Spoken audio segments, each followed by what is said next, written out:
Welcome to the Porter & Company Black Label Podcast, your home for provocative insights that lead to lasting wealth. And here are your hosts, Porter Stansberry and Aaron Brabham. Porter Stansberry. We're back. Week number 2, we didn't get canceled yet. Round 2. Oh, I've been canceled like 4 times. Well, I know, but our show didn't get canceled yet. I tell you, my kids tell me every day, Dad, you're going to set a new record for being canceled. You actually might. You're on good pace. I am on a good pace. What would you like to delve into this week? Well, we know people's time is sacred. Yes. And the one thing that I really wanted to talk about was the data that I keep seeing about the problems in the commercial banking industry are, to me, just shocking. And there was this incredible statistic, which I sent you. Yes. And that is, historically, when commercial banking assets decline by more than 1.5%, every time that's happened in the past, which was 75, 2001, and 2008. Yes, the fourth time. The S&P has declined by 50%. And right now, commercial bank assets have declined by 1.6%. So it's past that threshold. And why that matters is, man, our entire economy runs on debt. And if the commercial banks aren't lending against real estate, particularly particularly like downtown office buildings and apartment complexes and things like that, then there is going to be a big slowdown in M2, which is money. And that would lead, of course, to a deflationary scenario where you could see, people defaulting on debts. You could see a big decrease in economic activity. You could see a really gnarly recession. And just what I've seen from the way our country operates, we print a whole bunch of money, we gin up a whole bunch of debt, things boom, and then one thing leads to another, and they eventually bust again. And it just seems like we've been caught in that boom and bust cycle for all of my life, and we may be on the verge of another one of those busts. And so I think it's really important that people watch this space, watch this story, and I think it's time to begin raising some cash. Now, let me be really clear about this. I got this interesting letter from a subscriber, and he said, I'm disappointed. I subscribed to your letter, and I don't know why you're not telling me more about crypto and more about Swiss bank accounts. And don't we have to get our money out of the country? And I just don't believe that. I think that we're going to talk with James about diversification in a little while. I think having some foreign real estate is a great idea. I think having some investments in foreign companies is a great idea. And, if you're worried about your personal safety, then great. Get a second passport and have an apartment in Colombia, like you do. Yeah, we also like a little bit of Bitcoin. We also like a little bit of gold and silver. I'm not saying anything about Bitcoin or gold and silver. I think that Bitcoin and gold are great, but they're not investments. Right. That's just a form of money. It's just liquidity. And so you don't hold money in your wallet because you think you're going to open your wallet in a week and there's going to be more money in it. Just like you don't invest in gold to make a return as an investor. You invest in gold so you've always got a safe form of money. It's a safe form. Okay. So anyways, I thought it was interesting that he would write to me about that because my entire career, I've tried to explain to people that the very best form of wealth protection is owning common stocks and owning the shares of only tremendously great businesses. And this week we published the long-term account of Hershey. Now, when I recommended Hershey in 2007, I said, I believe this will be the greatest investment recommendation I'll ever make in my career. And that was 16 years ago, 15 years ago, 2007, 16 years ago. I predicted back then it would compound your wealth at least 15% a year. 15% a year. I was wrong. It's compounded your wealth at 16% a year. It's absurd. My whole point is if you're compounding your wealth at 16% a year, you can overcome a whole lot of inflation. And listen, is America ending? Absolutely it is. Are we going to have a crisis? Absolutely we will. Is the dollar going to lose its standard as the world's monetary base? Yes. Are people going to stop eating Hershey bars? No. Can Hershey raise prices to account for inflation?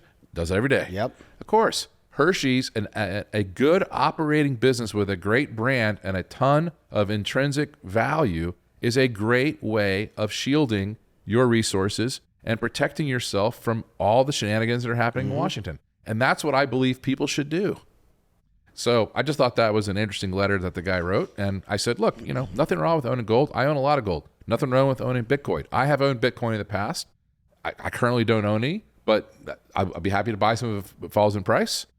But yeah, yes, you should own gold. Yes, you should own Bitcoin. Yes, you should own real estate. But I believe the majority of your assets should be invested in very productive, high quality businesses. Yeah, well, I think, we get questions like that occasionally, and that's because the newsletter industry kind of turned into the Wild West for a little bit of time, where there's a lot of newsletters that chase booms. I don't chase booms. Exactly. Yeah. That's what makes Porter and Company different. Yeah. And I'm saying I think you should raise a little bit of cash. But hear what I'm saying. I'm not saying go sell all your stocks. I'm saying that if you have no cash right now, if you own no gold right now, if you have no Bitcoin right now, go get some liquidity. That's fine. So, especially if you have things that are speculative. All right? Let's say you bought some, I'm making this up, but let's say you bought some shares in some crazy tech startup, a Snowflake or I don't know, I'm trying to think of a tech stock name. Nothing. I tried my best to ignore them. But you bought some little biotech, you bought some tech stop thing. There's DocuSign, there's Zoom. There's all of Zoom. These during the COVID. If you're long 1 million shares of Zoom right now, might be a good idea to take some of that off the table. If you own any of these expensive, high multiple tech stocks, especially if they're not producing a lot of cash. NVIDIA, yeah, take some of that money off the table, okay? Sell down. Raise 20% of your portfolio in cash. You want to hold it in gold? That's fine. That's to me as a form of cash. It's a form of liquidity. You can have it in 3-month treasury bills too. Why? What? Porter, you said the dollar's going to die. Yeah, the dollar is going to die. But 3-month treasury bills are rolling over every 3 months, paying you a higher interest rate. As the dollar dies, you'll be fine. Right. So just a basic lack of financial knowledge.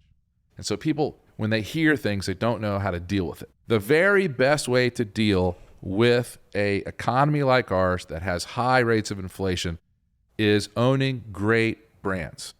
Those businesses with great brands will be able to continually increase the prices and the dividends, and you will be protected. The second best way, and it's not nearly as good as the first way, the second best way is with productive real estate. If you own an apartment complex in a great location, you'll be able to raise rents to keep up with inflation. You'll be fine. The third best way is with gold. And why is gold not as good as the other two? Because it's not a productive asset. And it's only going to be worth what people are willing to pay you for it. And yes, they will pay you more for it as the dollar weakens, but not a lot more. You're only matching the decline in the value of the dollar. You're not gaining on it. So, very simple advice. Yeah, speaking of advice, your oldest son just turned 16 years old. Yes, he did. And I know that you're a man that tries to distill some wisdom to your kids, but you've also said, hey, I'm not going to give you this golden chest of money, and you can just go blow it, and you're going to be irresponsible. What did you get from your parents? Nothing. Yeah, I got a lot of love. Yeah, I got a little bit of that, but I got a lot of love. Yeah, monetarily, nada. Yeah, I can't say nada. Grandmother gave me $10,000 inheritance when I was 23 years old. And I bought Amazon with it. Okay. At $1.50. That worked out fantastic. You probably sold too soon, didn't you? Never sold. Oh, man. I would have made more money with that than I've made in every other business, everything else I've ever done in my life. Oh, well. Ever. So I'm hopeful that my son won't repeat those mistakes. Yeah, but you did write a letter to him. Yeah, so I gave him the amount of money I'm allowed to give him tax-free. All right? So that's $17,000. So I gave a 16-year-old $17,000. What do you think is going to happen next? Well, hopefully with your letter, something good. But then I also wrote him a letter, and I said, Traveler, and this is true, you know my son. Yes. You're an amazing human being. You're honest, you have integrity, you treat everyone fairly and kindly, and I'm very proud of you. And whatever you accomplish or don't accomplish in your life, what matters most is the person you are. And, just remember that. There's nothing worth your integrity at all. Don't get close. The second thing I said was, the next most important thing after your character and your integrity is your health. And I said some funny things like, going through life without teeth is hard. Brush your teeth, and look after yourself. And how do you do that? Well, you don't let yourself, don't let yourself be overweight. Don't, make sure you get enough sleep. Just the basics. Eat nutritious foods. The basic things. Don't fool around with drugs and alcohol, right? Don't be that person. Brabsy, have you ever met anyone who said, best day of my life was the day I first did cocaine? That was a very temporary thing if they ever said that. And I have heard some things. I live in South Beach. I live in Colombia. But it all went downhill from there. Yeah, no one's ever said, man, I sure am glad I started shooting heroin. No. Yeah. And so all the things like that, that are these vices and temptations, they actually make your life more complicated. Absolutely. And I said, Traveler, the easiest thing is just not to start. And I'm not saying I'm proud of it. I did it because I had an intuitive sense of for my own survival. But I've never, as you know, I've never used drugs. At least, not what used to be called illegal drugs. Now I guess marijuana is legal everywhere. Yeah, sure. But I never did any of that. And I knew a lot of people who did, of course. But I just think it made my life simpler. It's just one thing I don't have to think about. I don't have to deal with. So I told him that. And then the part that I think you really wanting to get to is what is he going to do with the money? Right. So I explained to him, I said, hey, Traveler, if you had put this $17,000 into Hershey's when you in 2007, let's pretend you were 16 in 2007, look what it would be worth today. And I explained to him how compounding works. And I explained investing to him that way. And I said, look, there are only three things that matter for you anytime you're going to make any investment. Doesn't matter whether it's a stock or bond or real estate, anything. It's really simple. The number one consideration is time. If you've got time, Traveler, you're 16 years old, you've got a 50-year investment timeline. 50 years takes you to 66, right? You've got 50 years. Don't waste that time. That's the most important thing you have as an investor is time. The second most important thing you have as an investor is whatever that investment's rate of return is. And Hershey has a 70% return on invested capital. It's incredible that, their return on equity is just unbelievable. And so I said, look, you want to find great investments that have very high returns on equity, very high returns on investment capital, where you can know for certain that business will be around in 50 years. Okay. Is NVIDIA going to be around in 50 years? Probably not. I don't know. It's a who knows? Who knows? It's a who knows. Will Apple? Yeah. I think Apple probably will be. It's a great consumer brand. Has been for as long as I've been alive. How about pizza? Domino's, right? People still be eating pizza. How about drinks? Sodas. Coca-Cola. Or some form of it. Yep. They own way more than just sodas. And they own a big stake in Monster, which has been the big performer. Right. So you want to stick with these things where you have a lot of certainty about how the decades will unfold. Do you think that my grandkids are going to eat McDonald's hamburgers? Yes. 100%. Right. So those are the things you want to buy. Okay. So you've got time. You've got really good return on equity. And then the third thing, and this is just as important as the other three, is what you pay for it. So if you go out and you buy a company that has a 50% return on equity, but you pay 10 times book value for it, well, your return on your equity is only going to be about 5% a year, and you're better off in bonds. And so you have to wait to buy these great businesses when they're trading at a very good price. Are you ever going to be able to buy Domino's Pizza at 4 times earnings again like you could have back in 2009 when it was on its knees? Probably not. But if you can get it at 10 times earnings, snap it up. And same thing for Hershey, same thing for a lot of these businesses. And I know a little bit about this because my dad, my adopted father, started investing in Coca-Cola in 1979. And I don't know exactly how much money he put into it over the years. He invested 15% of his salary for more or less 20 years. But just that one decision took my family from generously in the middle class and put us into the place where we could have, a vacation home where my dad and mom can have a very luxurious retirement, where they can afford to buy new cars, where they live in one of the nicest neighborhoods in Winter Park, Florida today. It wasn't his income that did that. No, it was not his income at all. He had to spend all of his income taking care of these rugrats he adopted. Right. It was his equity gains in Coke over 40 years that made the difference in his life and his lifestyle. And I've tried. I wrote the letter, and then I gave my son a copy of the original Hershey's recommendation. And I said, the other place you're going to find lots of these kinds of very high return on equity businesses is property and casualty insurance. And so I gave him a guide for investing in those. And then I told him, I said, if you want to be successful financially, and I had a good phrase, I said, my advice is don't be poor. Ayn Rand, don't be one of them. If you want to be wealthy, all you need to do is open up a Roth IRA, which you can do at 16 at Vanguard, and try to buy one great business every year. And if you do that, by the time you're 10 years from now, by the time you're 26, you can stop investing and you'll be done. And you can live off of all the money you make directly through your labor because your capital is going to compound massively.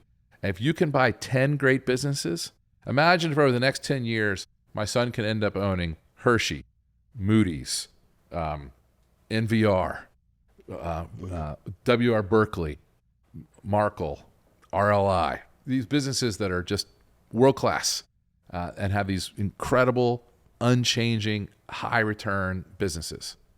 Man, if he does that, then by the time he retires at 55 or 60, he'll have a net worth in the hundreds of millions of dollars. And all you have to do is just be patient. Yeah, I think, I grew up not having this type of investment wisdom, and I think it's very powerful. And I think a lot of parents that start to understand, that are our subscribers, understand that, it's a little bit more complicated initially to kind of get into, but one thing we're great at is telling great stories and speaking to the reader complex topics in very conversational tones. Yeah, but it isn't hard. No, it's not hard once you get over the idea that it is hard, right? It's not hard at all. It's not.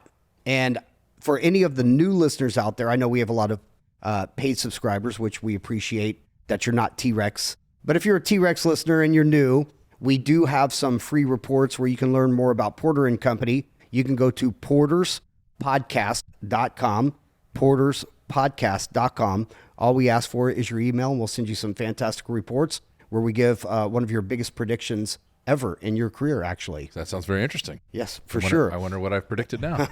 Don't worry, I'm a marketing guy. You know what's interesting about these three things? I just want to go back to this just for one more second.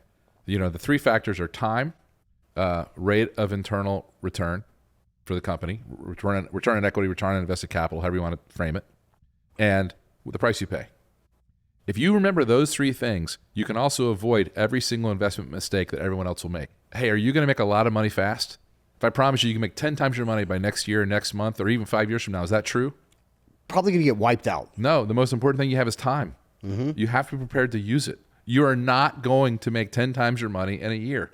It's not going to happen. It's not going to happen. Okay? All right, how about return on invested capital? Are you going to make money at a company that doesn't earn a profit? Nope. Not likely. Can you trade? Sure. Can you get lucky? Yes. Might happen. .com boom. Yeah. To the .com bust.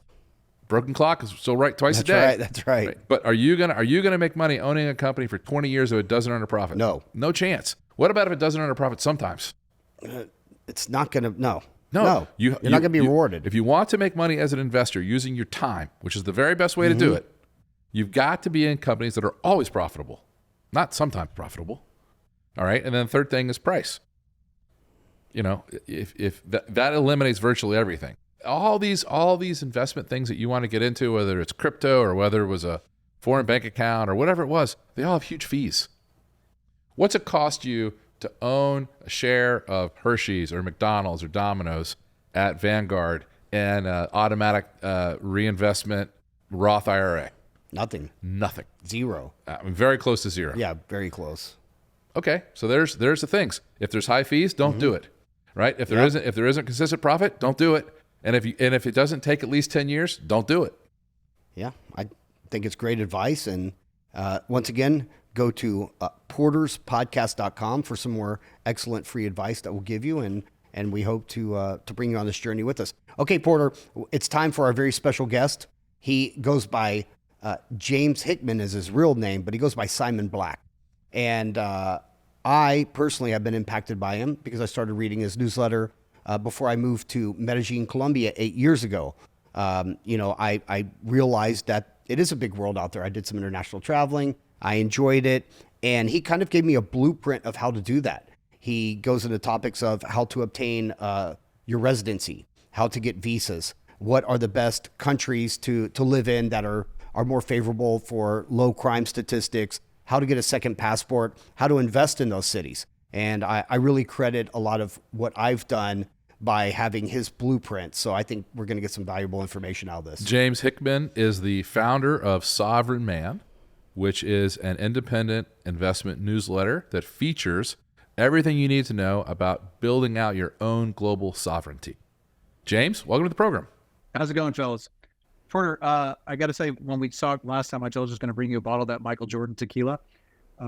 Since I ended up not coming up there in person, now I'm going to virtually give you some of these Twinkies. Like I say, I'm sitting in my office right now, and I found these. I don't remember the last time I saw one of these. I got to imagine this is from like 1975.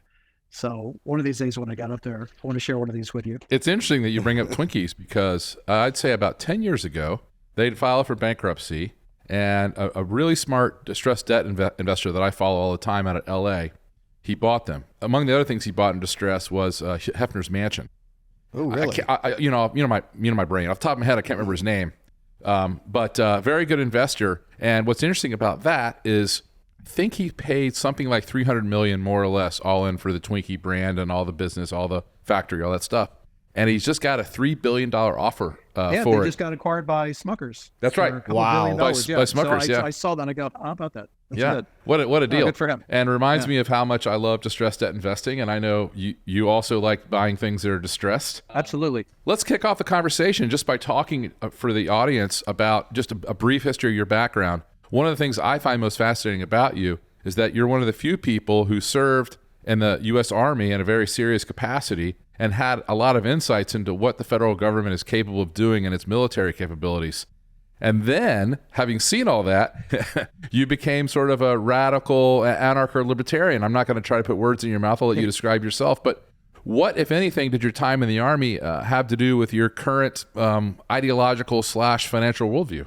Well, I mean, it started, I was 17 and I got an appointment to West Point and I spent 4 years at the academy and boy, it's a special place. And I was convinced that as a military officer, when I graduated, I was commissioned as an intelligence officer, and I was convinced that these things that we were about to do, being in America's military, we're going to go out and save the world and all these things. And would I find myself in the Middle East a short time later, participating in the war in Iraq? Wait a minute, James. You're saying you were commissioned as an intelligence officer.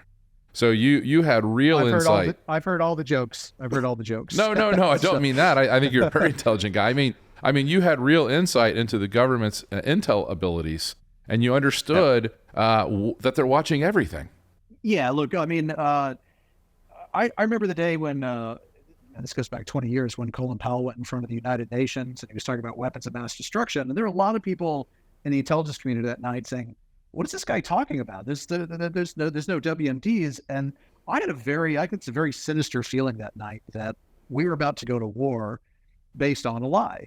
And that led me down this path. I remember feeling, I was like depressed. I was here, I just spent 4 years at the academy, trained to be an officer, all this stuff. We're about to go to war only to realize that it was based on a lie. And that led me down this path where I thought, well, if they're lying about this, what else are they lying about? And that turned out to be quite a bit. And it led me down this path where I wouldn't necessarily describe myself as a, how did you put it, anarcho? An anarcho-libertarian. I just view myself as a very independent thinking person. Mm-hmm. I question everything that I can, and I focus on facts and I focus on data, and wherever that happens to lead me, those are the conclusions that I've led to. And one of the conclusions that I came across very early on is just the economic realities of the United States. And I've been talking about that right now for a very long time, just as you have. Yeah, and I know we want to get into all the numbers, but there's something also I'd like to just ask you about. I just wonder what that was like for you, how sobering it was, what the emotional impact of that was. I think of it kind of, and I'm putting words into your mouth, but I didn't go to West Point. If I had, I've been extremely proud of that accomplishment. I'm sure that when you were an officer in the Army, you were extremely proud of your organization, proud of the professionalism with which Army officers go about their work. And it's true, our armed forces of the United States, they're made up of these amazing people, and they're very disciplined. I mean, in terms of an army, nobody comes close to us. No one even, there's never been a more professional, more efficient fighting force ever in the history of the world. And that's a lot to be proud of. And then you realize that this enormously successful institution that's very professional and very apolitical, but is led by these people who are not disciplined, not ethical, have no integrity. It's a shock to the system. It's kind of like when you finally realize at some point that your parents weren't perfect human beings. It's like, oh, they're just fallible people.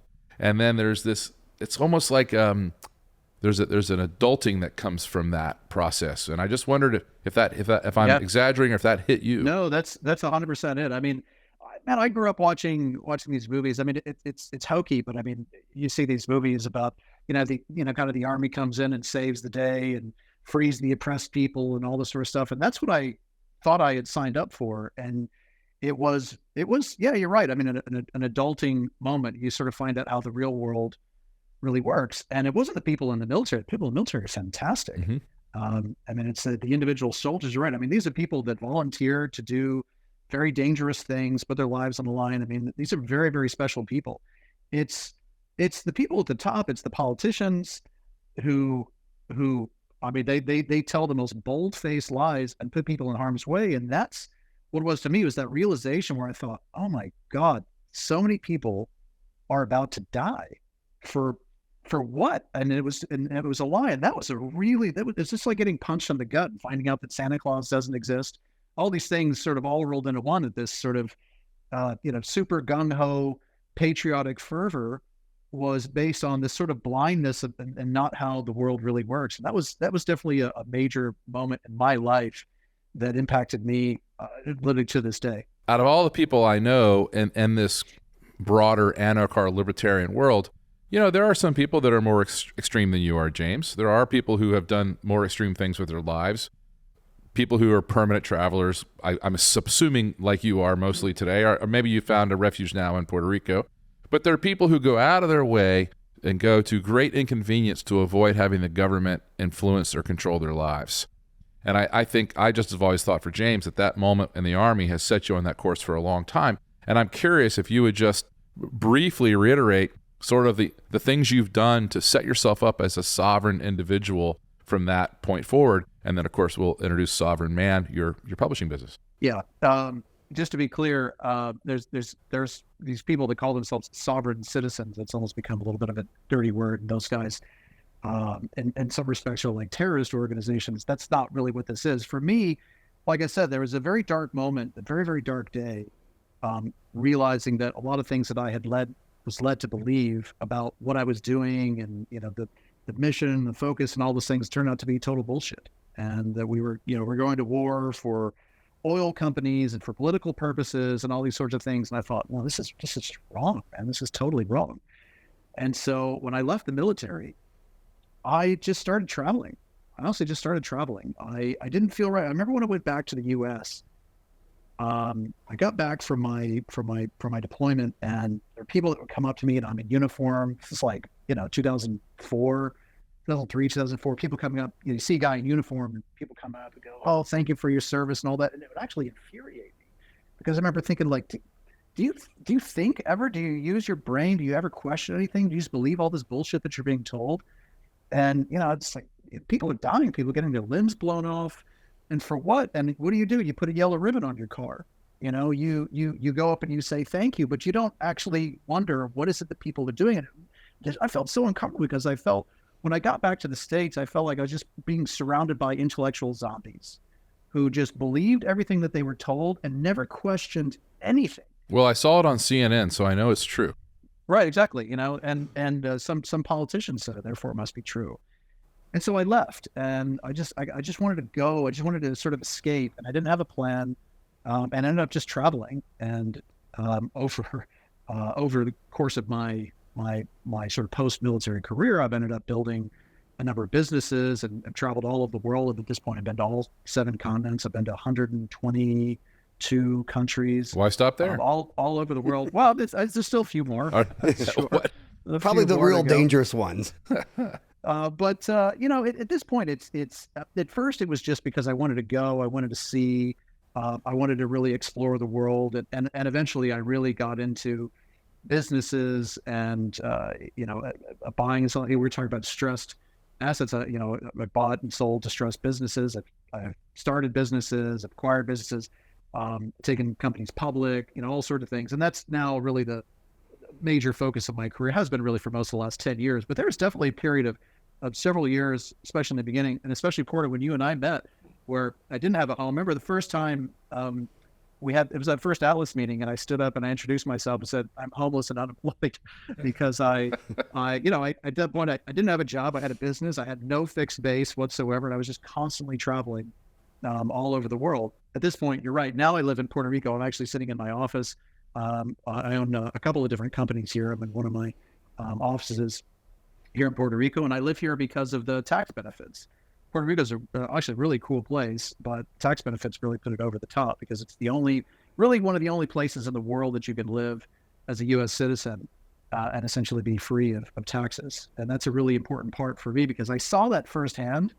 I saw really the dark side of that. When people see, I mean, everybody knows the government wastes money. Everybody knows the government takes in trillions of dollars a year and squanders it on the most incomprehensible things, whether it's, gender studies in Afghanistan or, bombing children's hospitals by remote control. And for me, it's just become an important part of my life to say, you're not going to do that with my money. You're not going to do it with my money. And so I go out of my way to take care to, do whatever I can within the law to take legal steps to avoid taxes. And that's why I live in Puerto Rico. It's the easiest way to do it. By the way, James made a reference to my Atlas Club. It's a social club that I founded, 15 years ago now. And it's done very well. And it's just... I was there too, Porter. Yeah. No, just people might not know what it is. Atlas 400 is a global social club of people who, like us, are self-made and like-minded in the sense that we believe in the sovereignty of the individual, and we're all seeking to have financial security and freedom. And we've been all around the world and done lots of fun things.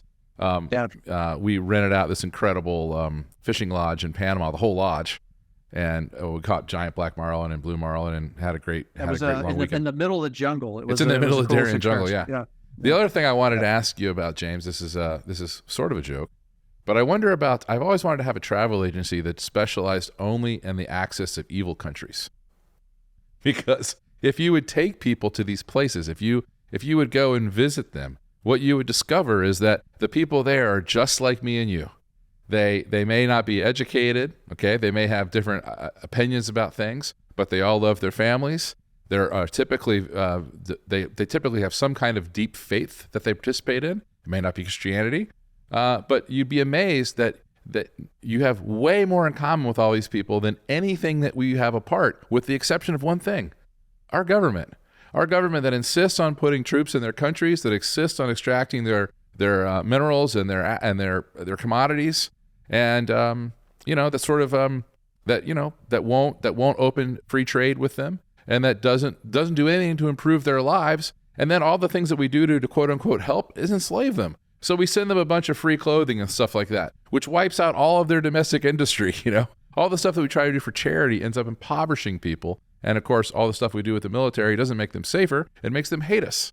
And James has seen this, I'm sure, more than anyone else that I know, because he's been more places and seen more of that. Any comment about how destructive America's foreign policy is?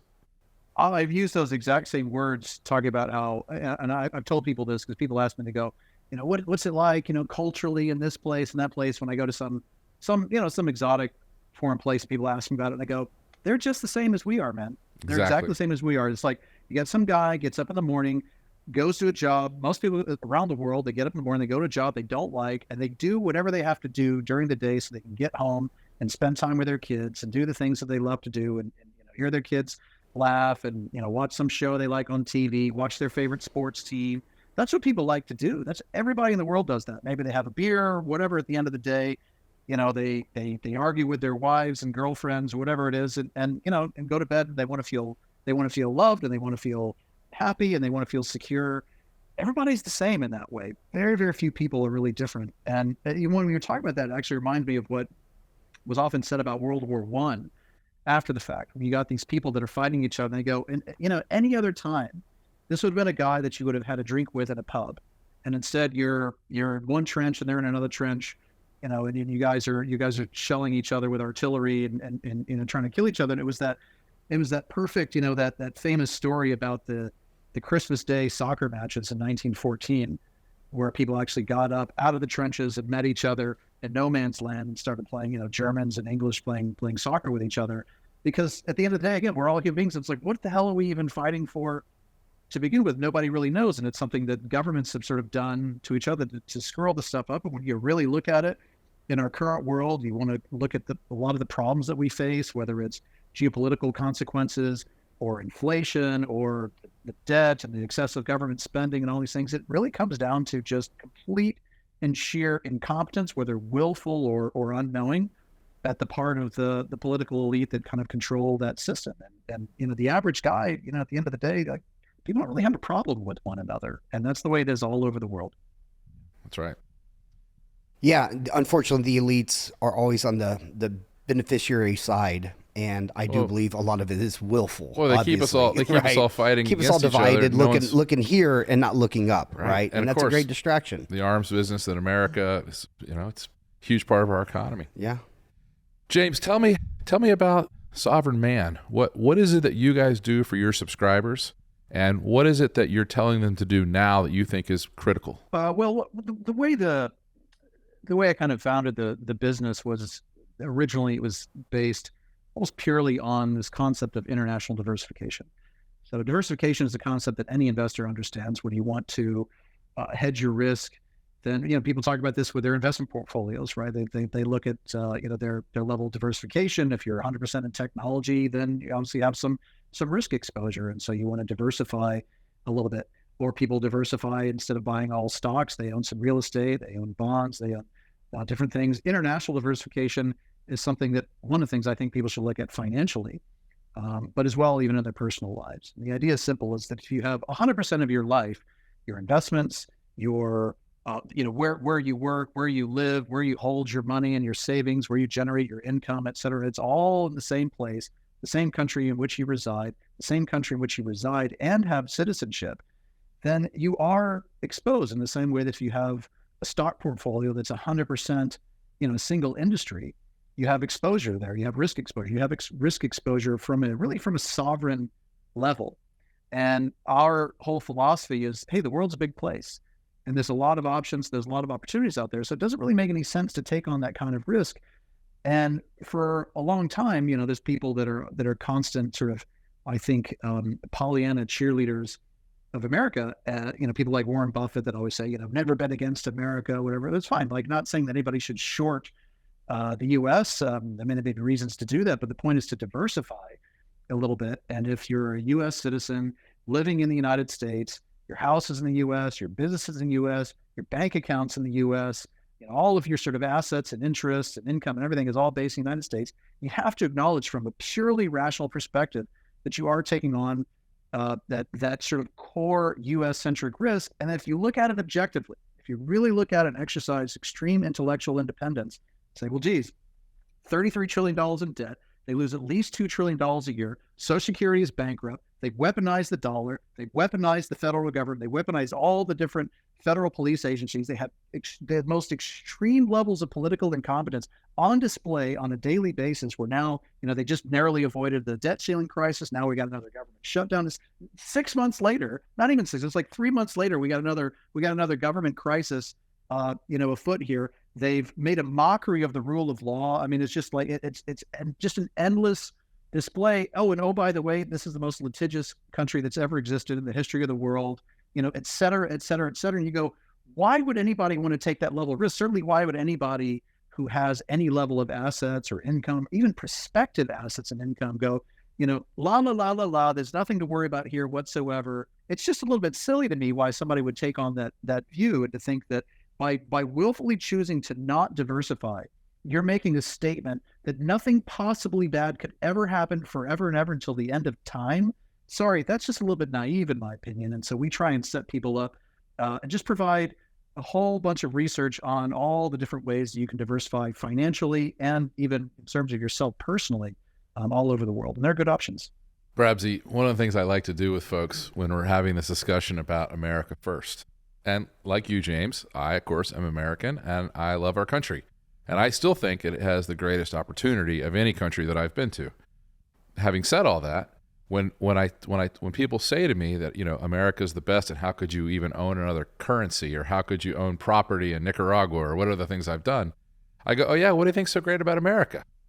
And they go, what do you mean, man? I have my freedom. I said, oh, really? Have you ever thought about that? What's your marginal tax rate? Mine's 54%. And by the way, go ask your attorney what happens if you try to leave the country with your assets. You're not free anymore. And they go, well, in America, I have privacy. Oh yeah, really? You don't think that the federal government is tracking every single thing you say and do on the internet? I promise you it is. Yeah. They know every book you check out in the library. Now they know every website you ever go to. They know everything that you're reading and saying and doing and watching on TV. And half of it they program. Oh yeah, well okay, well it's not Russia. They can't lock me in my house or something, or send me to Siberia without due process. Oh really? Really? I saw them arrest a guy surfing off of the coast of Malibu by himself because he wasn't wearing a mask and because they closed the beach without any due process. Like, every single thing that someone can tell you would never happen in America has already happened in America. My favorite is, well, in America, no one's going to confiscate my assets like they would in Nicaragua. Oh, really? It's never happened to you, has it, Porter? Oh, really? Well, in 1933, 32, FDR, they confiscated all the privately held gold in the country. And by the way, try not paying your property taxes and see what happens to your property that they can't confiscate. And now even worse, you've got Dr. McCullough and you have gold dealers that are getting debanked. Yeah, they got all kinds of problems that are happening in America. And, when you look at the financial situation, we look at the losses that the commercial banks are holding in real estate. When you look at the absolute fiscal insanity of the federal government, there are certainly reasons to believe that we could be on the cusp of a great or greater depression in the United States. Certainly plenty of reasons to believe that. And then there's a lot of other places in the world that are simply better run, like Singapore, for example. There's a lot of places that have a lot more financial privacy, like Switzerland, for example. And there's all kinds of places in between that James knows of that I'm not familiar with that have all kinds of things to offer people, including just a better quality of life for a much lower price. Yeah, the way I always put it, Porter, is there's always going to be people that sort of hate on you for the decisions that you make, and that's fine. And say, great, you don't have to do anything. And you can be one of the suckers who gets deprived of their property and their income and their assets and all those things, and that's fine if that's what you want to do. But the reality is, it doesn't make you. I'm like you. I mean, again, I came up through West Point, through the Army, everything that I've seen, and especially at this point in my life, I still absolutely love. I love the country. I love the idea behind what America is, and it wounds me. It wounds me so much to see how incompetent, again, whether willful or not, how completely incompetent, how they have just destroyed. I mean, I see all these things. The one that was the most painful for me to watch was the withdrawal of Afghanistan. That I literally just when I get going on it, I literally start to tear up about it. It wounds me so much because I know how many people lost life and limb for that basically political stunt, and just the sheer level of incompetence, all the failures that rolled up into that, and the lack, the esteem and reputation that the country lost, people handing babies over the razor wire, dangling from landing gear of airplanes. But it's just one after another, and it's one of these things. I actually wrote an article, I remember one time ago. Is it Tuesday again? It must be another national embarrassment for the United States. It's just always something with these people, whether it's the president of the United States who's never met a staircase that he can't manage to fall up or down, or there's a baby formula shortage. How is there a shortage of goddamn baby formula in the United States of America? It's disgusting, and it's one of these things that you have to try really hard to mess things up that badly, and it wounds me. But it's one of these things I look at and say, when the evidence is so abundant every single day of our lives, how could you sit there and do nothing for everything that you work to achieve, for everything you work to achieve for your children and to keep them safe? How could you just sit there and go, nothing to see here. I'm sure it'll all work out fine. What do you think about, lately I've been really shocked. I mean, I guess I'm naive, but I've been really shocked about the number of conspiracy theories that have ended up being completely accurate, starting with the Kennedy assassination. That's the original conspiracy theory. And of course, the idea of a conspiracy theory, I'm pretty sure, was a CIA plant that they got the newspapers to agree to somehow in some way or the other. Being an Army intel and knowing what they're capable of, were you surprised at the amount of evidence that's come forward about the Kennedy assassination in particular, and how much more really bad stuff do you think we're going to learn about the deep state over the next decade? I don't know if it's going to be the next 10 years. Because the thing about it is, everybody in the intelligence business, the first thing you sign is a non-disclosure agreement. And that lasts for basically your entire life. So, and it comes under, unlike a corporate non-disclosure agreement where the worst thing you have is somebody might sue you.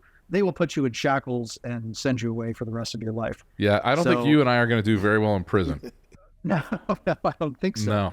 No. So because of that, they also pay very close attention to things are classified in intelligence system primarily to protect the source. And so if there's a piece of information that's out there and gets out in the public, then it puts the source in danger, especially if it's a human being, because then somebody's going to know, okay, we have a plant here, we have a plant there, and that's going to put that person in danger. So that's the reason why really so many things are classified. Obviously, that level of classification should no longer apply after a certain period of time. Right. Isn't it 50? Everything like, it's at 50 least years? 50. Yeah, it's at least 50 years. 50 years. And then there's They've got certain plenty of ways to actually extend that far. Sure. When Trump came to power, he said, I'm going to release all of the JFK files. And then he didn't do it. Didn't do it. And then that's what's surprising to me. I'm sort of like, well, that's an admission of guilt right there. Yeah, you're part of it now. If the government didn't do it, then why are they hiding the files? Right. Exactly. Yeah. So there's a lot of those things. I think. But how incredible is that?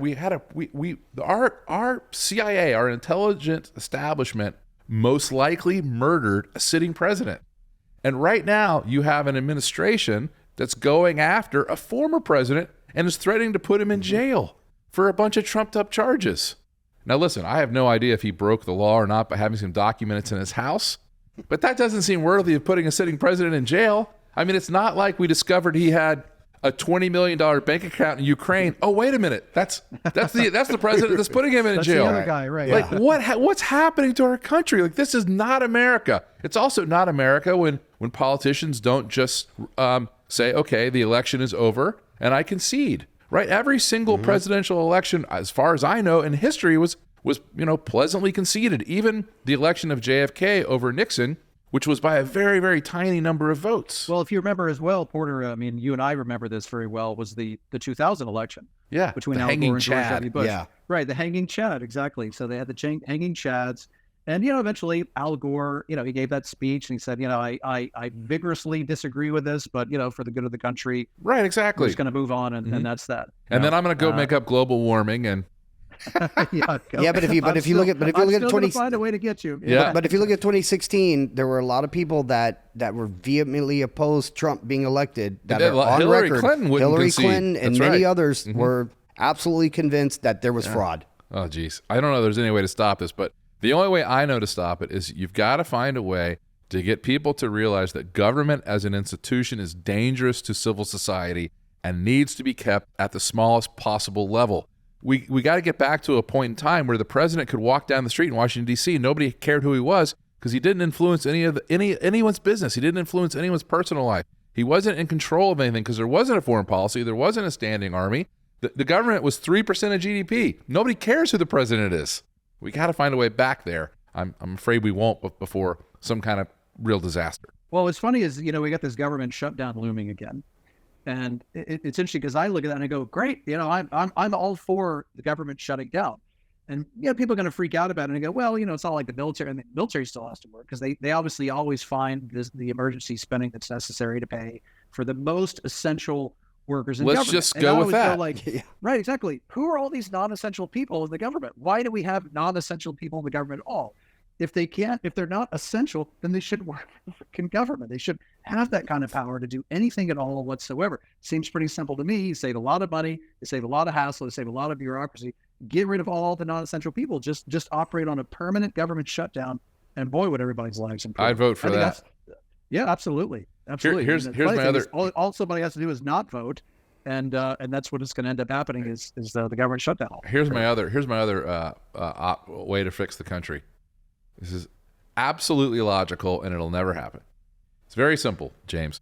I don't know how much you pay in federal taxes, and I'm not asking you a public question like that. I'm just saying, however much you pay in federal taxes is how much you have invested in the country and the equity of the government. It's your contribution, literally, to the penny.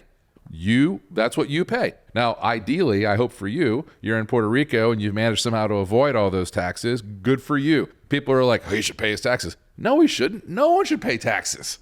Anyways, my point is if you don't pay any taxes, then you don't get to vote in the presidential election. You don't get to vote for a member of Congress. You don't get to vote for your senator. because you didn't contribute anything to the equity of the country, at least to the equity of the government, right? And if you do pay a lot in taxes, you should get a lot more votes. So I don't want to tell you guys how much I pay in taxes. It's outrageous. But let's just say I would get several million votes every year. And I think we're going to do a lot better off as a country if people like me that have successful businesses and spend a lot on taxes have more votes. Because that way the government's going to be run more efficiently because we know what to vote for. It's crazy that the homeless person who takes a poop inside the Starbucks, on the floor, is entitled to the same vote that the people listening to this podcast is. It makes no sense. Yeah. No, I mean, this is why I live in Puerto Rico, because it's funny. So I don't, Puerto Rico is a U.S. territory, and there's actually it's not a loophole or anything like that. It's just literally the entire U.S. tax code based on this. As a territory, Puerto Rico has its own tax system. So anybody that lives in Puerto Rico is not subject to U.S. federal income tax, presuming that they earn their money here in Puerto Rico. So they don't pay U.S. tax. Puerto Ricans who live in Puerto Rico don't pay U.S. federal income tax. As a U.S. citizen, I can live in Puerto Rico too, so I am not subject to paying U.S. federal income tax. I earn all of my money here in Puerto Rico, so my federal tax bill is essentially zero. Sounds what's wonderful. Interesting is that it's great, but Puerto Rico also does not vote. Doesn't have a vote in the U.S. federal election. So yeah. I don't vote. Right. We don't have a congressional representative, and we don't have a vote for president. But I'm okay with that. That sounds like a very fair deal. And by the way, I would happily not vote in exchange for not paying taxes. I also think that just as a matter of good governance, this is another idea I have, which is that there should just be a maximum amount that you have to pay. Right. If everyone paid $100,000. Surely that's enough money, right? Like there's a limit beyond which progressive taxation just becomes punitive. Mm-hmm. You've already paid for you and 6 of your neighbors. That's enough. Okay. And I think that would really change things. I mean, I definitely would not object to the government as much if it wasn't. I don't believe that government should be my family's largest expenditure by an order of magnitude. That does not make any sense. Well, it also comes down to it's like investing, Porter, right? I mean, you buy a company, price is what you pay and value is what you get, and so you feel like as a taxpayer in the U.S. you pay a lot, but you don't get very much for it. No, I get someone who's taking all my liberties and freedoms away and starting endless wars. It's a bad investment. Well, not only that, but I mean, imagine a public company, right? Imagine a public company that was constantly, losing enormous amounts of money. There is no way. If the federal government was a public company, it would have gone bankrupt 35 years ago. Constantly raising, more money from its investors. But after raising money from its investors, it's got this core of, like its top, 1%, 2% of its investors taking all this capital, new capital all the time, squandering it all in the dumbest ass stuff. And then all of a sudden they go and they go publicly and start insulting their own shareholders, which is what they do. People that are just giving them capital. That's the worst part of all. Is you look at it and go, wait a minute, you just wrote this enormous check, and they go, no, you're the bad guy. The government is so bad at stuff that it reminds me of a funny story that happened with my children's fancy private school here. My kids here go to one of these fancy dancy East Coast private schools. It's called St. Paul's, and it's completely absurd how much you have to pay to send your kid to a private school because the costs of everything have just gone through the roof, and I don't know all the different reasons, but it's insane. I spend more every semester to send one kid to, 5th grade than I spent on my entire college education. And I had 2 junior years. So it just makes no sense. So anyways, so we spend all this money, and then what happens is the school figures out who the rich people are, and they call you, and they guilt you into giving the school still more money in terms of a donation. And so the headmaster called me, and he's like, well, Mr. Stansberry, I'd like to book a time to come see you and talk with you about, the important things we're doing at St. Paul for your children. And I was like, oh, that's great. Are you coming to bring my dividend to me? He was like, what? And I'm like, well, I've spent so much money on this school over the last 15 years, I figured that I'd earn a dividend. It's a good curveball. That kind of left him in a precarious position. He didn't want to book the appointment after that. Yeah, come talk to me about how much you guys are going to be paying me going forward. I don't think you knew I was joking, but anyways. Yeah. So try that at home if you get a call from a telemarketer or somebody. I like that.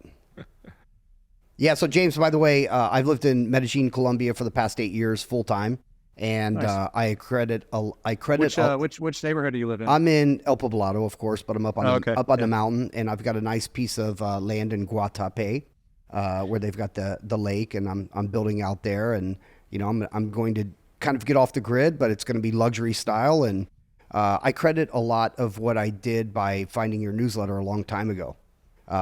This was 8 years ago before things really got wild. Now, I also credit a lot of it to Porter because he wrote End of America at the time in 2010. And that was a big wake-up call for me, learning about the world reserve currency, and none of them have ever survived over 70 years, and how we could see the horizon, right? And I think... By the way, do either of you guys know the only country in the Western Hemisphere that has never defaulted on its government's debt? Colombia. Now, Right on. The debt to GDP is creeping up a little bit, but what I think is fantastic about your newsletter is when I was reading it, things seemed a little more radical, right? What are you thinking about moving to Colombia? America's still looking pretty good, looking bullish, but every day goes by and I'm very thankful, and everything that you guys mentioned is very true. There's one thing to be said too about living in a country where the majority of the country are those people, right? So you have kind of the same religion, you've got kind of same ideologies, and you have a unity. That's fascinating. Of people. James, you've been involved in teams your whole life. You obviously, when you're in the Army, it's part of a big team. I'm sure you played competitive sports when you were a kid, right? And one of the things that is integral to any team is what? That you guys all have to get on the same page, the coach will call it. It's one mission. You always have to have the same core beliefs. Mm-hmm. There has to be a homogeneity in the culture of the team. Has to be. Yes, has to. And yet... it supersedes everything. And yet our political leaders have been telling us for 30 years that it's not true, that diversity will make us stronger.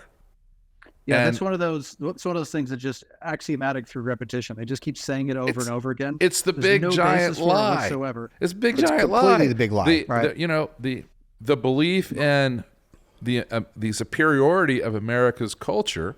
Okay, now listen, I'm not saying that Catholicism is better than Protestantism, but the idea that we were a country of God-fearing people, and that we believed in these things, that everyone is inherently equal, right? That you have the right to life, liberty, and the pursuit of happiness, right? The idea that everyone bought into that, and the idea that we had a common language and a common culture of what? Of rule of law, of respect for the individual, Constitution. of property rights, Right. The common law. These are all of what it meant to be American. And now you've got people serving in Congress.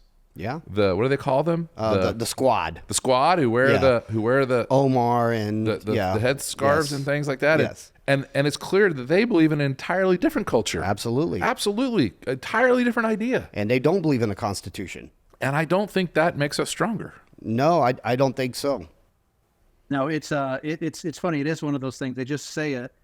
They have no evidence for it whatsoever, but they say it, and they've said it so often that people have believed it. It's like these other things people say, like silence is violence, and they say this sort of shit, and you go, wait a minute, that's just not true at all. There's no basis for that assertion whatsoever, but people say that stuff. Reminds me of it becomes true. Reminds me of a joke I can't possibly tell on this podcast about the 3 biggest lies in the world.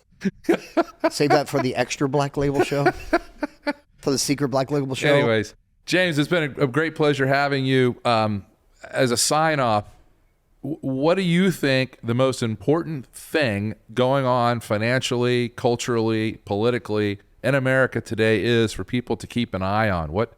Where is the tipping point for you? That's easy. The thing that everybody does have in common is a shared need for prosperity.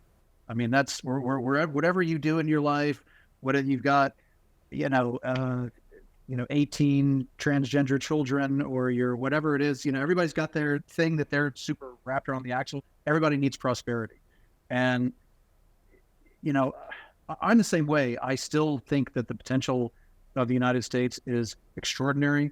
You can look at a lot of the raw materials, the resources, whether it's, the talents of the entrepreneurship, or the farmland, or all the different minerals and resources, all the things that are there, the energy resources. It's all there. All the potential's there, but they have squandered it so much.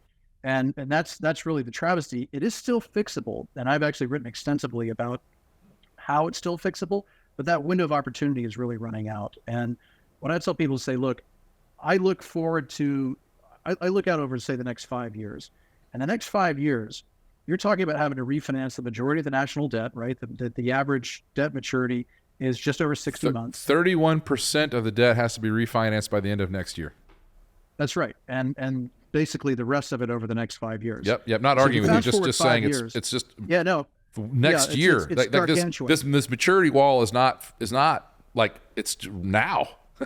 Yeah, exactly. It's gargantuan. And so to refinance that, where your average interest rate before was sub 2%, to have to go to over 5% on all that, you're talking about, and fast forward 5 years, now you got a national debt that's $33 trillion today. In 5 years, easily 40 trillion, probably pushing 50 trillion. But let's call it 40 trillion at 5%. That's $2 trillion a year just to pay interest on the debt. Entitlement programs will be north of $3 trillion. So you're talking about basically the entirety of tax revenue just between mandatory entitlement spending and interest on the debt. Yeah, doesn't work. It doesn't work. And so that's the mother of all fiscal crises that I think people really need to watch out for, because it only ends in a couple of different ways. Number one, you can default on the debt, which is talk about a catastrophic global crisis. Number two, you default on the obligations and promises that you've made to your citizens and taxpayers, i.e., sorry guys, no more Social Security, which, by the way, Social Security is going to need a $10 trillion bailout another 5 years after that. Or number three, you rely on the Federal Reserve to say, hey, ratchet interest rates back down to zero so we can refinance $40 trillion in our national debt at 0% interest, thus creating a tsunami of inflation in the U.S. economy once again. There's a fourth way, which is underway right now, and that is reserve currency. No, there's a fourth way, which is underway right now, and they're thinking that they're going to get away with it this way, and that is you print. You don't print, but you run a very large fiscal deficit. So this year's fiscal deficit is $2 trillion, even though we have full employment. That is going to be incredibly inflationary. So what'll happen is you'll have nominal GDP growth of 4 or 6%, and you'll have inflation of 5 to 7%, which means the economy isn't actually growing, but these debts are getting paid off by print 5% a year. And so that goes on for 10 or 15 years. It's what happened in the 70s. It's what's going to happen again. And you're going to end up in a really bizarro financial world where you have things that are normally much cheaper during a recession, like oil and like real estate, going way up in price. And the result is the middle class gets absolutely decimated. That's exactly what will happen. The question is, because the middle class has already been so decimated, because the cost to buy a car, the cost to buy a house is so already out of reach for the average person, can they do that? Can they use that playbook without sparking enormous social unrest? And my bet is no. And if you look at the shocking rise of violent crime, of property crime, of racial crime, if you look at just go talk to people who actually go to public high schools. It's the decline in civil society, the falling church attendance, the rise in things like gambling, drug addiction, prostitution. All of that all those social ills, all of those sociologists call it anomie. All of that anomie is spreading because there is no reliable way to earn a living in America as a middle-class person, because the government is printing away all of your earnings and all the gains of productivity to manufacture the socialism, the ongoing wars, and all the things that we've been talking about today. And that's, to me, that's even scarier than an outright default, because Right. you're going to have a whole bunch of people that don't know why their lives are impossible, and who are they going to blame? They're not going to blame the people in Washington that they should blame. They're going to blame people like me. Right.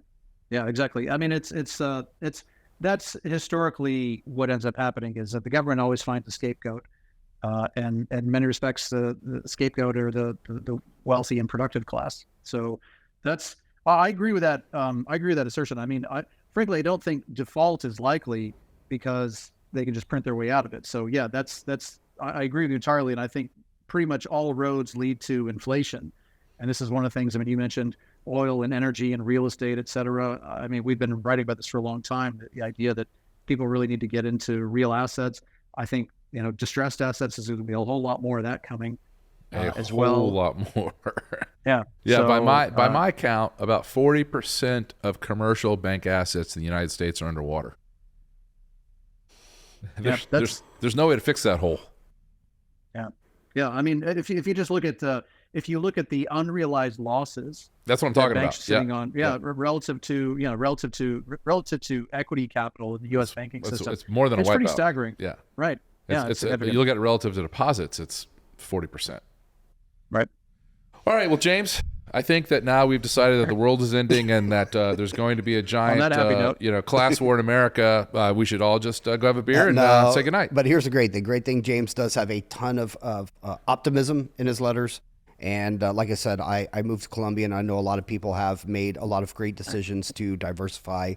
And we will certainly send something out to our readers if they want to learn more about his newsletter, because it's very valuable. Sovereign Man. It's very valuable. It's also unique in the world. I don't know of anything else like it. And we certainly appreciate you keeping tabs on all that for us. Thanks, fellas. Appreciate it.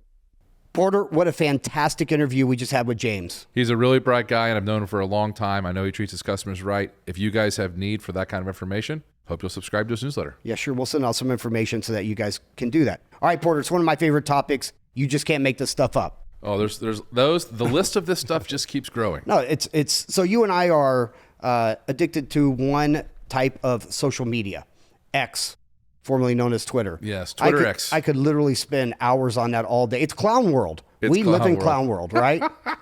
Yep. And I'm not going to get into the super clownish stuff. I like to kind of stick to things that do have some impact on, our finances and how we live our lives and our sovereignty and things like that. So there is the climate agenda is really the big one. That's the one that they're hammering, and they love it, man. I know the climate stuff is crazy, but did you see that that guy the recent Nobel Prize winner who came out publicly and said, "Hey, none of the climate models have clouds in them." Yeah. And clouds are the Earth's temperature regulatory system. So when the Earth is hot, the oceans give off more moisture and more cloud cover forms, and then the Earth cools. And he said, how can you have any kind of climate model when you're not factoring in clouds? And it seems like that's just very obvious. But he says the IPCC models, the Al Gore models, nobody uses clouds, and therefore the entire thing, he says, is bunk. He also says that we shouldn't be trying to decarbonize the world, that carbon is good for the world. It is. Because it helps plants grow faster. It does. It's life. It's us. It's what we're made of. It's what plants do. So let's talk about plants. Hold on, just one more thing. Yeah. Okay, just go one ahead. more thing. Go Sorry. ahead. I just can't wait until we find out, and in 10 years it becomes commonly accepted, that everything we heard about the climate for the last 15 years was mass delusion. That obviously carbon is not bad for the world. It's the basis of life. It makes up less than 1% of our entire ecosystem, by the way. So, and they're after all kinds of things. Don't want us to eat meat and all that stuff. But if you look behind that, you see Bill Gates. He's always kind of scheming. He's got his fake meat company and all that type of stuff. So a startup called Kodama Systems recently... Hold on. Called what? Kodama Systems. Kodama? It's just a startup, right? Just think of a startup, right? Okay, yeah. There's nothing that I can see A hole out in the of ground that you throw money? No, basically. So their idea is, and they just got some funding from Bill Gates' climate fund, Breakthrough Energy Ventures, has a new idea. In order to save the planet from climate change, they want to cut down trees and bury them. Quote, biomass burial has the potential to become a low-cost, high-scale approach for carbon removal, though there is a need for further investigation into its long-term durability. We haven't heard a horse laugh in a long time. This is a real thing. We're going to cut down trees and We're bury going to them. bury the trees, Yes. huh? That's going to save us all. That's the new scheme. Man, I wish Bill Gates would just send me his money. I could put it to a lot better uses. I mean, he's making a lot too. It's pretty unbelievable. Going into this, You do know also that when they ran out of energy in Europe last year, they started burning trees. yeah, well, that was a big one too. They're right? cutting down all the forests all over North Carolina to turn the wood into pellets to send it to Europe. They're doing it in Canada as well. Yeah, yeah, it's and absolute madness. And how do they get the trees over there, Porter? We can't have any natural gas pipelines, but we're going to ship trees to Europe to burn them. Right? It's literal insanity. Okay, so one of the things that you sent me, and I've been on a little bit too, it shocked me because my hometown, Houston, Texas, wants to participate in the C40 city thing. You remember when you sent this to me? That C40 city. It was a Wall Street Journal So everyone opinion agrees piece. that they won't go anywhere beyond 15 minutes from their home, that they won't use airplanes. By 2030, these cities' mayors, and over 100 have agreed to this, have gone to their agreement of no meat, no dairy, no private vehicles, and only 3 new clothing items per person per year, plus 1 short flight every 3 years. I hope people are stupid enough to go for that, because I'd really like it if my beef bill went down. And I can also tell you that ain't nobody telling me how much beef I can and cannot grow right here on this farm. Well, great point there. We'll have beef here. And let me tell you, people, Dear subscribers, if you'd like some beef, just let me know. We can arrange to get you a cow. And people in Houston aren't going to have that. It doesn't matter if someone signs on. We're not doing it. You know what the people of Houston are like? Yeah. That's not going to work. No, it's a steak barbecue place. It's barbecue. You only eat meat. I just wonder when I see these things, I wonder what's really going on. What is this all about? Well, is it just going to be an effort to have more taxes and more licenses and more things like that? That's a big scheme, right? So they get all these carbon credits and all this garbage. But also it's, to make people miserable. Can we go back to Germany for 1 second? Yes. I had a guy who's a smart guy. He wrote to me, he's like, what is wrong with the Germans? Like, what bad idea will they not believe in? Right? They fell in with Hitler. That's a bad idea. All right. And then most recently they decide they're going to co-op all of their foreign policy to who? The United States, who starts wars everywhere. Terrible idea. That's not a good idea. Terrible idea. But at the same time, we're going to give our energy policy to Russia. Which Trump did bring it up to him when he was president, and they literally laughed at him. They're like, you silly fool. I wonder who blew up that undersea gas pipeline. I wonder who did that. It's got our fingerprints all over it. It's got our especially after Biden came out and said, that's what's going to happen. And then the reporter's like, yeah, but that belongs to Germany. He goes, we'll make sure it happens. Yeah, but anyways, it's just absurd. Now, the good news is the U.S. is flush with natural gas, so we'll be the beneficiary at some point if we can reverse some policy and we can get things turned back on. I don't think we have to reverse any policy. Once people start, once it happened in Germany, as soon as the lights start going out, everybody changes their mind. Yeah. They start building new coal-fired power plants. They start building pipelines. Firing back on nuclear power plants. Which is why I think one of the very best investments anybody can make over the next 10 years is buying the equity of very high-quality U.S. natural gas providers. Mm-hmm. Because there is going to be an enormous global demand for our gas. And right now it's trading at $2 an MCF or 2.6. Yeah. I mean, it's dirt cheap. We got lots of upside coming. Yeah. Okay, Porter, I have one more. We've got some questions about this. So recently there was the BRICS summit, and they just announced some new members. Of course, BRICS is Brazil, Russia, India, China, South Africa. Not looking too bullish right now on that. But they added in Saudi Arabia, Iran, Ethiopia, Egypt, Argentina. I don't know how they get out all of the that IMF matters stuff. None of this matters. The only thing that matters is what they're trading oil in. And the United Arab Emirates. So they are getting some big powerhouse oil people over there. And of course, the petrodollar has been strong. If you're Saudi Arabia, do you want the American dollar or do you want the BRIC dollar in terms of what you're selling your oil in? They want the BRIC dollar. I don't believe it. You don't think so? No, I it'd be great for me from a marketing standpoint because it would confirm that my end of America thesis is right. So this is my question: is we get a lot of people. Are you concerned about BRICS right now? I'm very concerned about the dollar losing its world reserve currency status, and that is definitely happening, and it continues to happen. Started 10 years ago, and it's getting worse. This is another nail in the coffin. Yeah. Will this accelerate it? This will accelerate quickly, but it won't happen quickly. Okay. You're not going to wake up next Tuesday and hear that Saudi Arabia is no longer dealing oil in dollars. If you thought that was going to happen, it would be an absolute catastrophe. That's not going to happen. They want to partner with us, and they need our dollars too. But they are definitely shifting away. If you look at what they're doing, they're selling treasuries, they're making investments in other countries. They are definitely diversifying their portfolio. But I don't think that this particular initiative is all that relative. Sorry, it's all that relevant. I think the bigger issue is what happens in the trade dynamic between the United States and China, and what happens in the trade dynamic between the United States and Saudi Arabia. So we'll see what Saudi Arabia does, but I think this is mostly just sword rattling. We'll keep an eye on it. It's just something that we get questions over. All right, Porter, let's go to the mailbag. By the way, podcast feedback at porterandcompany.com. I know it's the longest, most insane email that we can come up with. That's the one we came up with. Let's hear it again. But we really want people jumping through hoops to get to us. Yeah, that's what we like to do. Podcast feedback at Porter and A&D Company. Porter and Company. Research.com. Wow. I bet you no one can possibly type that accurately. Well, you'd be surprised. We probably had 150 pieces of mail come in last week. So I'm extremely surprised. I'm putting up as many barriers as I can, and they're still getting through. Fortunately, I didn't get one single lapdog, which was kind of nice. What was our what's the email or the website address for people who want more information from us? The free people? The free people for the free reports? For the free reports, yeah. porterspodcast.com. porterspodcast.com. Yes. That sounds pretty good. Yeah, we used to specialize at incredibly complex URLs. Yes. It's just go get our free report. It's at, Porter Stansberry Research Report 71253 NWZQ. We're trying to do things a little bit different over here. We have a bunch of vanity domains that are actually very easy to use. All right, Porter, let's go. The first one's from Jason. I don't think I've ever received an email that made me giddy before. Listening to the first podcast was just like it used to be, and I'm so glad you guys are back. I used to give up the ham sandwich once a month to get the Black Label show, and since the podcast shut down, I've listened to every episode twice because I constantly learn from them.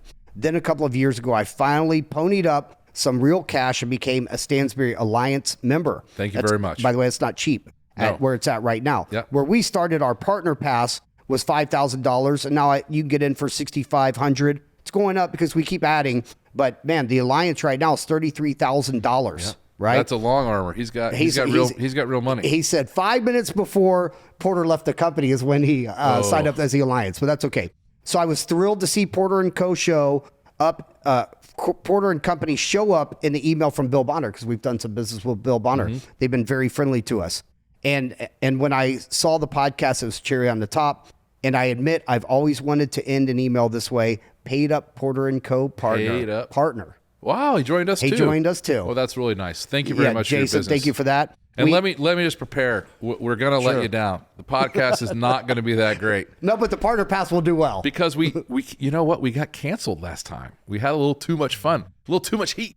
A little too much gin and tonic. Sizzle. A little too much gin and tonic. Yes. Those things get you a little bit loose. It is true. Stay away from the alcohol, kids. It's so funny. You know how much trouble that podcast caused me? Yeah, it got you kicked out of your own company. Got me forced out of my company. Yeah, I know exactly what it did. And we never did. made any money from it. No. Ever. No. So let me get this straight. They got you kicked out and you lost $800 million. I spent 7 years of my life doing something. I made no money doing it. And so far, I've lost $800 million as a result. And we're back doing it again. And people are listening to me for investment advice. Well, we're back doing it again. Here's my advice. Don't do a podcast. Yeah, don't do a podcast. All right, we have one from Patrick. Porter, I just listened to your Black Label broadcast podcast. I signed up as a Porter Partner Pass on July 13th. Yes. I'd like to tell you why. I signed up, and we hear this a lot. I signed up for 8 to 10 other different publications in January to find only 2 that I could trust. The 2 I found that bring me peace after this past 8 months is your service, ours, and Bill Bonner's service with Tom and Dan. Yeah, they have write a great newsletter. I love the depth of your analysis and approach to recommendations, and I trust Bill and his team. I sleep better at night knowing I have 2 seasoned newsletters that I can trust to provide the analysis I do not have time to do, so that I can have a base from which I can do further analysis on my own and then make informed decisions. Mm-hmm. Thank you, Porter. I look forward to meeting you someday in the future. You mentioned that you have a conference in the future to which Porter Partner Pass members can attend. Yes. By the way, that's coming up next month. Yep, October. And where are we going to have it? We're going to do a live broadcast from the Partner Pass meeting, aren't we? We're going to do a live Black Label show Nice. from, I might sneak a glass of wine or something. We'll see. Oh, it might definitely. we got to hit the edit button because it's going to be live. No, I'm kidding. I'll be fine. But it's going to be here at the farm. Great. You know, and I'm really looking forward to it. And as always, you don't skimp on things. No, we're going to spend a fortune on that meeting. Yeah, this is going to be a big one, by the way. We thought we had a good business until we saw the bill for the conference. Right, we're losing all of our net income. Then we have Wayne. Love the first podcast, and Dr. Ron Paul. Thanks for telling the truth. What are your thoughts on globalism and its impact on us, as well as the real reason for the open border? I think we're going to have to do another show on that, Wayne. We'll get to that later. That's a really big topic. Yeah, that's a big topic. I've got some thoughts on that, but we'll keep it. We'll keep it for the future. Okay, Porter, and then we have another one that is from Justin. Glad to hear Porter's back with the podcast. I learned a lot and really enjoyed the previous podcast while finishing college, especially the Lacey Hunt interview. Oh, that was a great one. Because we of need to get Porter, him back on. I wonder how he's doing in his long bonds. Oof. Because of Porter, I became a Stansberry Alliance member immediately. Signed up for the Porter & Co. when it was launched. Thankfully, I do not have T-Rex arms anymore. Please keep the podcast raw and give 0 Fs. That got you in trouble before. Yeah, we can't do that. We can't give 0 Fs. Sharing your viewpoints, you'll always share your viewpoints. This is, America's a free country. You can have anything you want except for an opinion. Right. You're not allowed to have that. There's no more free speech anymore. No. And then our last one is from Ian. I stumbled across your podcast. Never listened to us before. Doesn't know who you are. And I must say, very refreshing to find someone in investing that gets it. I've been searching for someone to advise me in investing according to the truth. All I have found is a bunch of Keynesians who all inexplicably believe that there is no way the dollar will crash. I look forward to becoming a partner. What do you mean? It already has. I look forward to becoming. Take a look at the dollar since the creation of the central bank. Yeah, and after. Sorry, I'll let you finish. No, you're right. And after the gold standard and all that, yes, was removed. I look forward to becoming a Porter & Company Partner Pass subscriber, which, by the way, he did join. Very nice. Just one Thanks for one his business. podcast. So thank you so much, Ian. We really appreciate it. And again, guys, we love the feedback. Send us your feedback at podcastfeedback@porterandcompanyresearch.com. I wanted to say something about Ian's thing. Oh, yes. Ian said that he appreciates it because we are writing the truth. And this won't matter to anybody else, but it's important to me. I don't believe that's possible. I don't believe that the truth is ultimately knowable. I think that's one of the things that's just true about the world, that it's infinite, that we can't really know, for example, where the universe begins and how it will end. It's just unknowable. It's beyond us. And with anything, especially in finance, the systems are so complex that anyone who tells you that they know the truth is lying. And maybe not intentionally, but it's not knowable. You can't really know the truth of just about anything. If you've ever been in a long relationship with someone, you know that. You think you know them, there's always another layer. And the same thing is true about finance. And our job at Porter & Company is not, believe it or not, to tell you the truth. Our job is to tell you where we are in our hypothesis and in our search for the truth. And then our job is to be honest and humble and tell you how we're doing and tell you how we're going to try to do better next time. But there's never going to come a time where anybody can tell you, oh, this is the truth. I mean, the closest I can come to that is, buying Berkshire Hathaway at a 20% discount from intrinsic value is a pretty damn good bet. That's about the closest thing I know to the truth. It goes with there is no teaching, there's only learning. And we're just trying to teach as best we can based upon the information that we gather. And when the facts change, I'll change my mind. And that is one thing you're great at where most people do not. And so look for those people. If you're going to join other newsletters, remember these tenets. Well, thank you, Porter. Another great show in the books. And the next one's going to be at the conference, and it's going to be live. Thanks for hosting, Aaron. And I look forward to talking with all of you guys next month live from our conference. Thank you for listening to the Porter & Company Black Label Podcast with your hosts, Porter Stansberry and Aaron Brabham. We'll see you soon.